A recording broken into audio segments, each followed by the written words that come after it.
might say that in general, one is about loosely called culture, but what I mean is how you reorient yourself to being able to be willing and be humble enough to say that you don't know enough, and then to be able to start to learn what is going on, and then to motivate your team members and your staff to build those skills.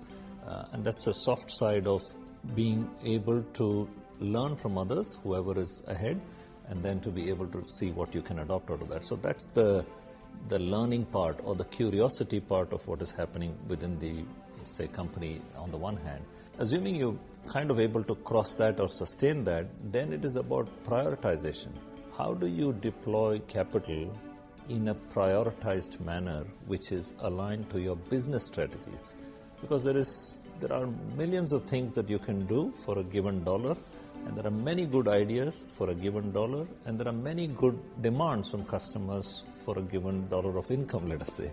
But the question is, how do you prioritize, and which ones do you, deploy capital on? And the third is about actual implementation. So technology as a capability comes in almost oddly right at the end, which is about the quality and the discipline of how you get things done. If you're able to be humble enough to acknowledge that you don't know enough, if you're able to learn, if you're able to decide how to prioritize deployment of capital, then you get down to smart implementation. Actually, one lesson is to acknowledge and recognize that you have to learn from lessons of the past period. But the positive lesson that at least I take away in the adoption of some of the new capabilities that we are trying to do is the fact that more and more staff, arguably from the younger age group, are far more willing to adopt what you otherwise thought there would be resistance on, simply because it's about more efficiency, doing things smarter and better, but naturally impacting the kind of roles that people do.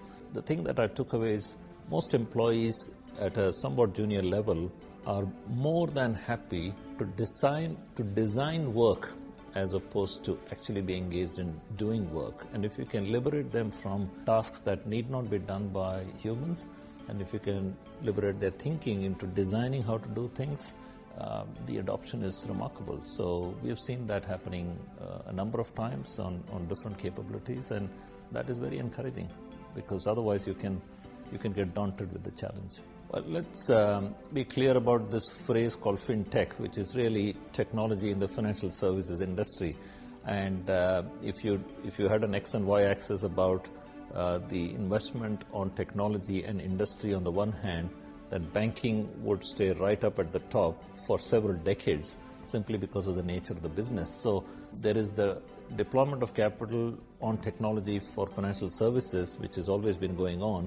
But I think what you're referring to is this new age capabilities that have come up in the form of, let's just call them startups, which have all got smaller bits of capabilities but impacting scale, right? So in that domain, I think it is the right thing to do, which is to figure out which ones of them, which capabilities out there in the market are the ones that you can partner with, that you can inject within your own organization, simply because the days of the old model, if I may say, which is that everything has to be done by our in-house teams and we know best and we will invest within our own selves to be able to make a big difference. That model is now sort of shaken, in the sense you have to be willing to go out and partner. And the big enabler for that are the regulators, and they have been very, at least what I see is in this region and elsewhere, is they've been far more encouraging than ever before